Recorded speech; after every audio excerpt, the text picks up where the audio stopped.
Hello friends, आज हम लोग संविधान के अनुच्छेद के बारे में पढ़ेंगे और बहुत ही आसानी से पढ़ेंगे, जिससे कि एग्ज़ाम में अनुच्छेद से आने वाले सारे प्रश्नों को हम लोग आसानी से वहाँ पे बना सके। देखिए, जितने भी प्रश्न आते हैं उसमें से कुछ प्रश्न इधर उधर हो सकते हैं, लेकिन मोस्टली जो अनुच्छेद के प्रश्न हैं यहीं से पूछे जाते हैं और हम लोग उसे आसानी से याद कर पाएंगे। तो सबसे पहले हमें याद रखना है कि ये आर्टिकल 52 जो है, अनुच्छेद 52, वो राष्ट्रपति से संबंधित है और आर्टिकल 53 उस संघ की कार्यपालिका शक्तियों से संबंधित है। तो सबसे पहले आर्टिकल 52 को हम लोग याद कर लेंगे कि 52 जो है वो राष्ट्रपति से संबंधित है। अगर 52 में हम 11 जोड़ते हैं तो उपराष्ट्रपति से है, ठीक है। 52 में अगर 11 जोड़ेंगे तो उपराष्ट्रपति से। अब उपराष्ट्रपति में अगर फिर से 11 जोड़ेंगे तो वो मंत्रिपरिषद, जो कि प्रधानमंत्री का होता है, तो ये प्रधानमंत्री के बारे में वर्णन करता है। यानी कि 52 में 11 जोड़िए तो 63, तो 63 उपराष्ट्रपति का वर्णन करेगा।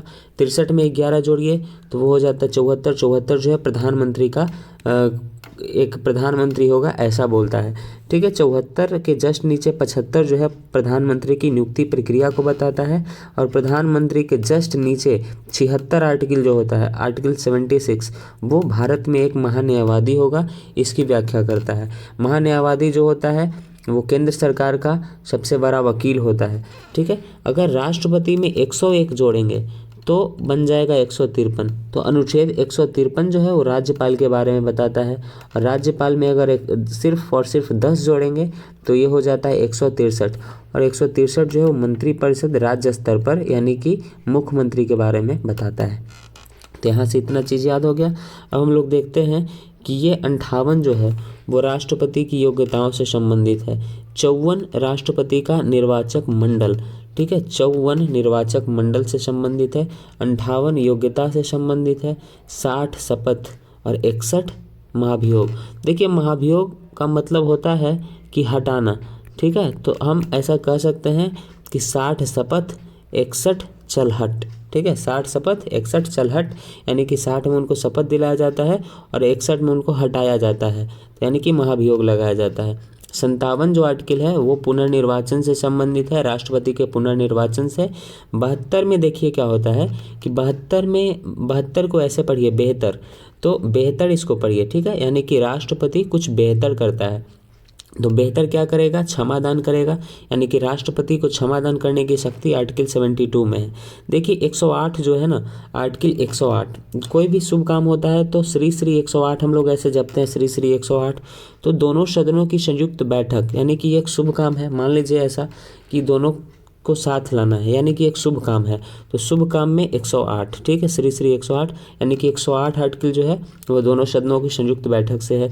आर्टिकल 1, 2, 3, देखिए अध्यादेश कब लाया जाता है? अध्यादेश तब लाया जाता है जब राज्यसभा या लोकसभा कोई काम नहीं कर रहा है और वहाँ पे कानून की बहुत ही जल्दबाजी में ज़रूरत है। तो ऐसी स्थिति में आर्टिकल 123 के तहत बहुत ही जल्दबाजी में राष्ट्रपति के द्वारा क्या लाया जाता है? अध्यादेश लाया जाता है। तो जल्दबाजी का अर्थ हुआ यहाँ पे अध्यादेश कब लाया जाता है? जल्दबाजी में। और यहाँ पे आर्टिकल कौन है? 1, 2, 3, ठीक है, यानी कि चल 1, 2, 3 हो, 1, 2, 3 हो, यानी कि जल्दबाजी में भाग जाए यहाँ से। तो 1, 2, 3 जल्दबाजी को यहाँ पे दिखा रहा है, अध्यादेश लाया जाता है।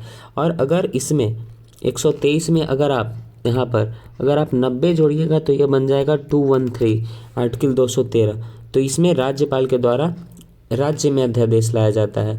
देखिए ये है 143, ये इसमें क्या होता है कि सुप्रीम कोर्ट से परामर्श लेता है राष्ट्रपति, ठीक है। वो देखिए 143 को जनरली आई लव यू से मतलब संबोधित किया जाता है, ऐसा इसको कनेक्ट करके देखा जाता है। तो राष्ट्रपति क्या बोलते हैं सुप्रीम कोर्ट को? I love you supreme court. मतलब सुप्रीम कोर्ट से परामर्श लेना है तो राष्ट्रपति बोलते हैं I love you supreme court. मतलब कि 143 के तहत क्या होता है, सुप्रीम कोर्ट जो है ना वो सलाह देते हैं, मतलब राष्ट्रपति सलाह लेते हैं सुप्रीम कोर्ट से। तो इतना हम लोग समझ लिए। अब आइए, अब हम लोग यहाँ से देखेंगे कि ये आर्टिकल 79, 80 और 81 क्या कहता है। तो आर्टिकल 79 जो है और आर्टिकल 80 और आर्टिकल 81 इसको ऐसे याद रखिएगा कि सरला। आर्टिकल 79 स फॉर संसद, आर्टिकल 80 र फॉर राज्यसभा और आर्टिकल 81 ला फॉर लोकसभा, यानी कि सरला याद रखिएगा और 79, 80, 81 तो यहाँ से याद रहेगा। कि संसद, राज्यसभा और लोकसभा के बारे में आर्टिकल 79, 80 और 81 बताता है।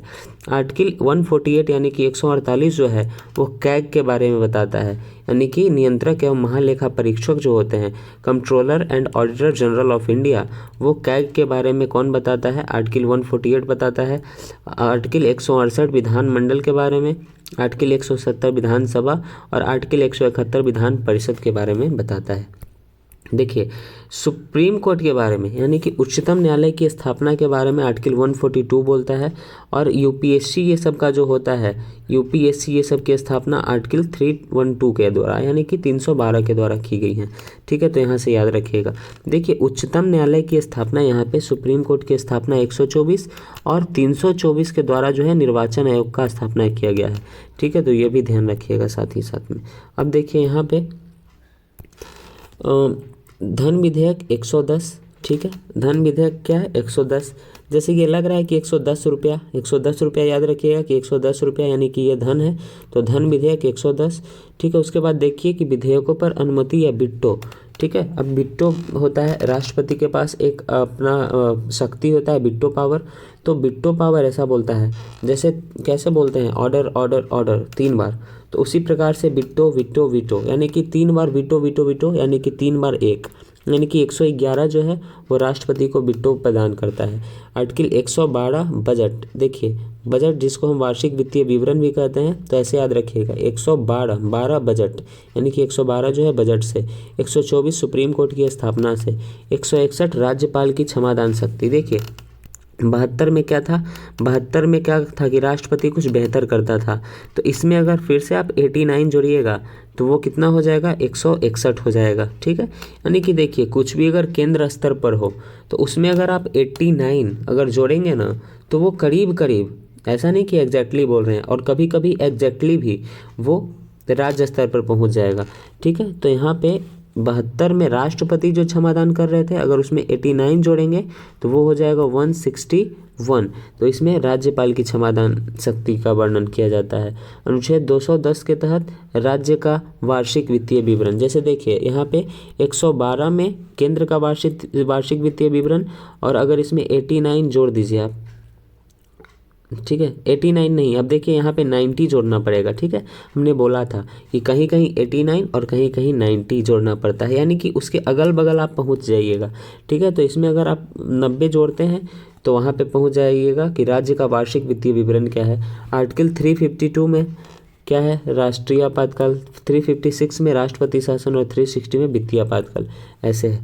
चलिए अब देखिए कि अनुच्छेद 1 से 4 तक संघ और उसका राज्य क्षेत्र, अनुच्छेद 5 से 11 नागरिकता, अनुच्छेद 12 से 35 मौलिक अधिकार, अनुच्छेद 36 से 51 नीति निषेध तत्व, अनुच्छेद 51 के ए में क्या है मौलिक कर्तव्य, अनुच्छेद 17, देखिए अनुच्छेद 17 मौलिक अधिकारों के अंतर्गत ही है, अस्पृश्यता का अंत, छुआछूत जो था उसका अंत था। अनुच्छेद 12 अपराध के लिए दोष सिद्धि के संबंध में संरक्षण, अनुच्छेद 21 प्राण एवं दैहिक स्वतंत्रता का अधिकार है। ठीक है, आर्टिकल 19 अभिव्यक्ति की स्वतंत्रता, आर्टिकल 44 कॉमन सिविल कोड यानी कि समान नागरिक संहिता। देखिए आर्टिकल 23 मानव का दुर्व्यापार और बालाश्रम यानी कि मानव का जो खरीद फरोख्त तस्करी होता था उस पर रोक लगाने के लिए था। आर्टिकल 21 ए के तहत शिक्षा का अधिकार दिया गया है 6 से 14 वर्ष के बच्चों को। संवैधानिक उपचार का अधिकार जो है आर्टिकल 32 को, इसको संविधान की आत्मा भी कहा जाता है। ठीक है, इसी के तहत क्या किया जाता है कि 5 प्रकार के रीट भी जारी किए जाते हैं आर्टिकल 32 के तहत, ऐसे याद करना है। आर्टिकल 18 जो है वो उपाधियों का अंत के बारे में बोलता है। ठीक है, उसके बाद देख लीजिए अगर तो अनुच्छेद 50 क्या बोलता है कि कार्यपालिका और न्यायपालिका को एक दूसरे से अलग कर देना है। फिर देखिए अनुच्छेद 76 क्या बोलता है कि महान्यायवादी 76। आर्टिकल 165 राज्य का महाधिवक्ता।